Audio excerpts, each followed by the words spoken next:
আমি কাসেম সিদ্দিকী হুজুরের কাছেও প্রশ্নটা দিতে চাই, জনগণের কাছেও দিতে চাই। এখন ওই হুজুরের জানাজা নামাজ কোন পীর সাহেব পড়বে আর কোন হুজুর সাহেব পড়বে? উনি তো বিরাট বড় বড় ডায়লগ দিয়ে হাইলাইট হয়ে একটা দলে মানে লোভে লোভে চলে গিয়েছে। তাহলে পীর সাহেব পীরজাদারা যদি লোভ না সামলাতে পারে, পদের লোভ, অর্থের লোভ, গাড়ির লোভ, গাড়ির উপরে লাল আলো থাকবে তার লোভ, যদি তানারা যদি সামলাতে যদি না পারে, আমরা সাধারণ জনগণ আমরা কিভাবে কোথায় গিয়ে দাঁড়াবো? কাদের পানে চেয়ে আমরা থাকবো? এটাই হচ্ছে প্রশ্ন।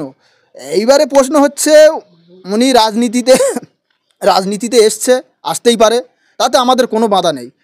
সমস্ত পীর সাহেব পীরজাদা আরও বাংলা তথা ভারতবর্ষের যে কোনো নাগরিক রাজনৈতিক ময়দানে আসতে পারে, রাজনৈতিকভাবে লড়াই করতে পারে, তাতে কোনো বাধা নেই। উনি যদি ভাঙড়ে দাঁড়াতে চান ভাঙড়ে দাঁড়াবে, কোনো অসুবিধে নেই। রাজনৈতিকভাবে তিনি আসবেন, রাজনৈতিকভাবে দেখা হবে।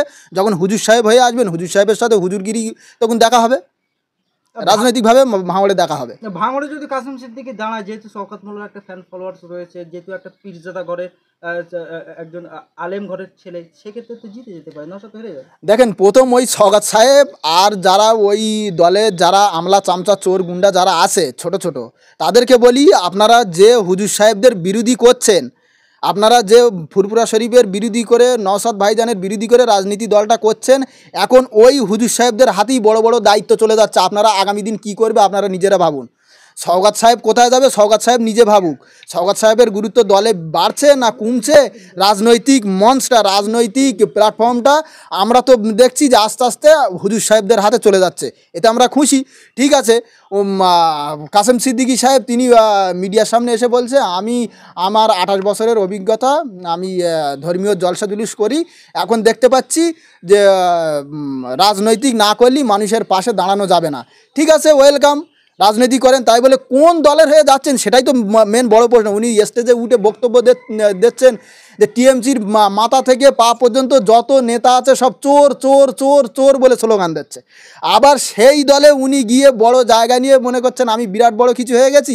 তাহলে উনি কত নম্বর চোর হবে একটু ভেবে রাখুন। ভাঙড় বিধানসভার মাটিতে কাসেম সিদ্দিকী যখন এসেছিলেন, আমাদের সহকর্মী মিডিয়ার সামনে তিনি প্রকাশ্য চ্যালেঞ্জ করেছিলেন যে প্রথমে আমার ভাইয়ের দল, তারপরে চিন্তা করব অন্য দলের কথা।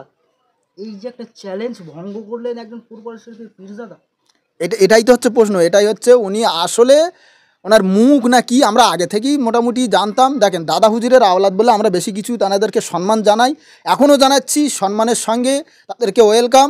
তাদের বিরুদ্ধে বেশি কথা বলতেও চাই না, কিন্তু রাজনৈতিক ময়দানে যতক্ষণ এসছে আমরাও রাজনীতি করি, তার জন্য আমাদের কথা বলতে হচ্ছে, সাধারণ মানুষের হয়ে কথা বলতে হচ্ছে। মানে কখন কি বলে ও লোকের মাথার ঠিক থাকে না, শুধু হাইলাইট হয়ে একটা জায়গা নেওয়ার জন্য, একটা মানে জায়গা পদলোভী পদের জায়গা নেওয়ার জন্য এগুলো করে বেরিয়েছে। আগামী দিন ভাঙড়ের মানুষ, টোটাল বাংলার মানুষ, মুসলমান সমাজ ওনাকে কিভাবে নেবে সেটা উনিই দেখুক। মানুষের হয়ে যদি কাজ করার, যদি সেই সৎ ইচ্ছা থাকে মানুষের হয়ে কাজ করার জন্য, অনেক রকম ভেবে করা যায়। এরকম চোর গুন্ডাদের দলে গিয়ে কাজ করব, তার মানে ওই দল যে দলে গিয়েছে, ওই শাসক দলের, ওদের কাজটাই তো হচ্ছে চুরি করা, রেপিসদের সাথ দেওয়া, গুন্ডামি করা, মারপিট করা, খুনোখুনি করা, কেড়ে লওয়া, মেরে দেওয়া, গরিবের মাল মেরে খাওয়া, বিধবার মাল মেরে খাওয়া। তাহলে উনি কি সেই কাজটাই করতে গিয়েছে? মানে গুন্ডামি ওদের কাজটাই তো হচ্ছে।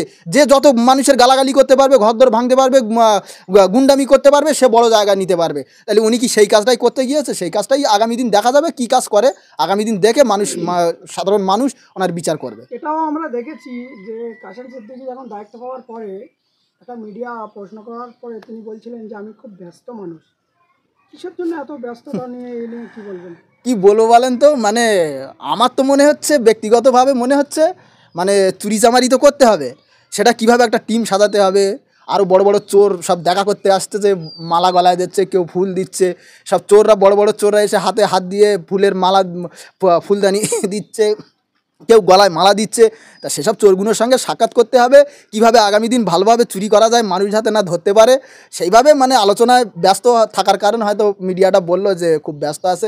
এছাড়া তার কিছু না, কারণ ওদের থেকে আমরা ভালো কিছু আশা করতে পারি না। শাসক দলের যা দুর্নীতি, মানুষ এখন ভরা ডুবি, এখন ভাঙা মানে নৌকো ফুটো হয়ে গেছে, সেই নৌকোয় এখন উঠে মানুষকে সামাল দিতে চাচ্ছে, আশা পূরণ হবে না।